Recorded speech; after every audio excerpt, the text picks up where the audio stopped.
അങ്ങനെ അവസാനം കരഞ്ഞു വിളിച്ച് പാറ്റകൾ ഊരാക്കുടുക്കിലേക്ക് എന്ന കാര്യത്തിൽ ഒരു സംശയവുമില്ലാതായിരിക്കുന്നു. പാറ്റകളെല്ലാം കുടുങ്ങുമെന്ന കാര്യം ഉറപ്പായി കഴിഞ്ഞിരിക്കുന്നു. അത് പാറ്റകൾക്കും മനസ്സിലായി കഴിഞ്ഞിരിക്കുന്നു. ഇവറ്റകളൊക്കെ തന്നെ എന്താണ് വിചാരിച്ചത്? അറിയാൻ പറഞ്ഞിട്ട് ചോദിക്കുക. കണ്ട തോന്നിവാസമൊക്കെ തന്നെ സമരത്തിന്റെ പേരിൽ കാണിച്ച് കൂട്ടിയിട്ട് പൊതുമുതൽ നശിപ്പിക്കുന്ന തരത്തിലോട്ട് കാര്യങ്ങൾ മാറിയിട്ട് ഇവറ്റകളെയൊക്കെ വെറുതെ വിടുമെന്നോ?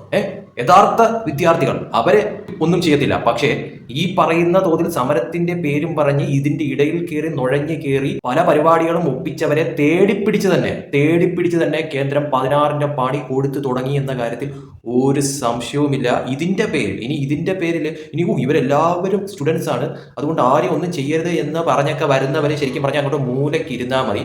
കേന്ദ്രം തന്നെ വളരെ വ്യക്തമായിട്ട് പറഞ്ഞിട്ടുണ്ട്, വിദ്യാർത്ഥികളുടെ മേൽ ഒരു തരത്തിലുമുള്ള കാര്യങ്ങളുമില്ല. പക്ഷേ ഇതിന്റെ മറവിൽ പലതരത്തിലുമുള്ള കാര്യങ്ങൾ നടത്താൻ ഉദ്ദേശിച്ചവരെ അതെല്ലാം ഐഡന്റിഫൈ ചെയ്തിട്ടുണ്ട്. അവരെയൊക്കെ തന്നെ കുടുക്കുന്ന തരത്തിലോട്ട് ഇപ്പോൾ കാര്യങ്ങൾ മാറ്റിയിട്ടുണ്ട് എന്നുള്ളതാണ് യാഥാർത്ഥ്യം എന്ന് പറയുന്നത്. പലരും കരഞ്ഞ് വിളിച്ചുകൊണ്ട് ഇപ്പോൾ രംഗത്തെത്തിയിട്ടുണ്ട് എന്നുള്ളതാണ് മനസ്സിലാക്കാൻ പറ്റുന്ന കാര്യമെന്ന് പറയുന്നത്. കാരണം ഒന്നും ചെയ്യാതെ അങ്ങ് മിണ്ടാതിരിക്കുമെന്നായിരുന്നു ഇവരുടെ വിചാരമെന്ന് പറയുന്നത്. ഒരിക്കലുമില്ല. കുടുക്കേണ്ടവരെ ഒക്കെ തന്നെയും കുടുക്കുമെന്ന കാര്യത്തിൽ ഒരു സംശയവുമില്ല. കുടുങ്ങി തുടങ്ങി എന്നത് തന്നെയാണ് യാഥാർത്ഥ്യം. കാരണം വിദ്യാർത്ഥികളുടെ മറവിൽ വിദ്യാർത്ഥികളുടെ പേരും പറഞ്ഞ് അതിൻ്റെ ഇടയിൽ കയറി കൂടിയിട്ട് കണ്ട തോന്നിവാസം അത്രയും കാണിച്ചു കൂട്ടാനായിട്ട് നിന്നവന്മാരെ ഓരോന്നായിട്ട് തൂക്കിയെടുത്ത് അകത്തിടുന്ന തരത്തിലോട്ട് കാര്യങ്ങൾ മാറിയിട്ടുണ്ട് എന്ന കാര്യത്തിലും യാതൊരു സംശയമില്ല. അതിന് കരഞ്ഞു വിളിച്ച് മോങ്ങിയിട്ടൊന്നും ഒരു കാര്യമില്ല. ഓരോന്ന് കാണിച്ച് കൂട്ടുമ്പോഴത്തേക്കും ആലോചിക്കണമായിരുന്നു ഇതിന്റെ ഭവിഷ്യത്ത് എന്തായിരിക്കും ഇനി വരാൻ പോകുന്നത് എന്നുള്ളത്. എന്തായാലും പണികൾ കിട്ടിത്തുടങ്ങി. അതിന്റെ കരച്ചിലും പലതരത്തിൽ പല രീതിയിൽ പല സൈഡിൽ നിന്നുകൊണ്ട് തന്നെ വന്നുകൊണ്ടിരിക്കുന്നു. അതങ്ങനെ തുടർന്നുകൊണ്ടിരിക്കും. അതോടൊപ്പം തന്നെ ചെയ്യാനുള്ള കാര്യങ്ങൾ പോലീസിന്റെ ഭാഗത്തുനിന്നും കേന്ദ്ര സർക്കാരിന്റെ ഭാഗത്തുനിന്നും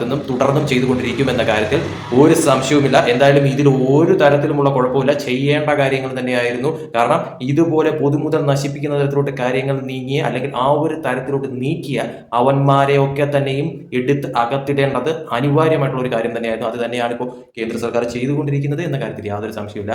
അതിൽ ഈ പറയുന്ന രീതിയിൽ ഞങ്ങൾ ഇരുവാദം എന്ന് പറഞ്ഞുകൊണ്ട് ഇരുവാദം മുഴക്കിയിട്ടൊന്നും തന്നെ ഒരു കാര്യവുമില്ല. ചെയ്യേണ്ട കാര്യങ്ങൾ വളരെ കൃത്യമായിട്ട് എന്തായാലും പോലീസിന്റെ ഭാഗത്തു നിന്ന് നടന്നു വരിക തന്നെയാണെന്ന കാര്യത്തിൽ സംശയമില്ല. കുടുങ്ങേണ്ടവർ ഇനിയും ഒരുപാടുണ്ട്. അവരൊക്കെ തന്നെയും കുടുങ്ങുന്ന തരത്തിലോട്ട് കാര്യം മാറുമെന്ന കാര്യത്തിൽ ഒരു സംശയമില്ലടെ.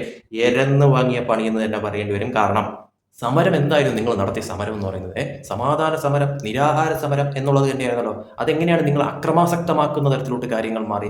ഏതൊക്കെ രീതിയിലുള്ള കാര്യങ്ങളാണ് അവിടെ നടത്തിയത് വിദ്യാർത്ഥികളുടെ പേര് പറഞ്ഞ് എന്നുള്ളത് വളരെ കൃത്യവും വ്യക്തവുമായിട്ട് സോഷ്യൽ മീഡിയ ഉപയോഗിക്കുന്നവരും അതോടൊപ്പം തന്നെ ദേശീയ ചാനലുകളിലും ഉൾപ്പെടെ നല്ല വെടുപ്പായിട്ട് വന്നിട്ടുണ്ട്. അപ്പോൾ ഇവറ്റകളെയൊക്കെ തന്നെയും വെറുതെ വിടണമെന്ന് പറയുന്നത് ആരായാലും അവർക്കെതിരെയും നടപടിയെടുക്കണമെന്നുള്ള കാര്യത്തിലാണ് യാതൊരു സംശയമില്ലാതെ പറയാൻ പറ്റുന്നതെന്ന് പറയുന്നത്. കാരണം ചെയ്തു കൂട്ടിയ തോന്നിവാസങ്ങൾക്ക് ഉത്തരം പറയേണ്ടത് അനിവാര്യമായിട്ടുള്ള കാര്യം തന്നെയാണ്. അവർക്കെതിരെ കടുത്ത ശിക്ഷ നൽകേണ്ടതും അനിവാര്യമായിട്ടുള്ള കാര്യം തന്നെയാണ്. അത് തന്നെയാണ് ഇപ്പോൾ കേന്ദ്ര സർക്കാരിന്റെ ഭാഗത്ത് വന്നുകൊണ്ടിരിക്കുന്ന കാര്യം എന്ന് പറയുന്നത്. എന്തായാലും നല്ല കാര്യം തന്നെയാണ്.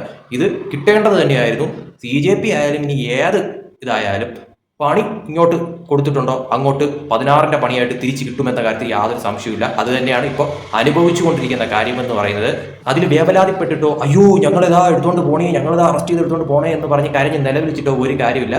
ചെയ്തു കൂട്ടിയപ്പോഴത്തേക്ക് ആലോചിക്കണമായിരുന്നു ഇതിൻ്റെ ഉള്ള പണികൾ പിറകേന്ന് ഇങ്ങനെ നിരയായിട്ട് ഇങ്ങനെ വന്നുകൊണ്ടിരിക്കുമെന്നുള്ളത്.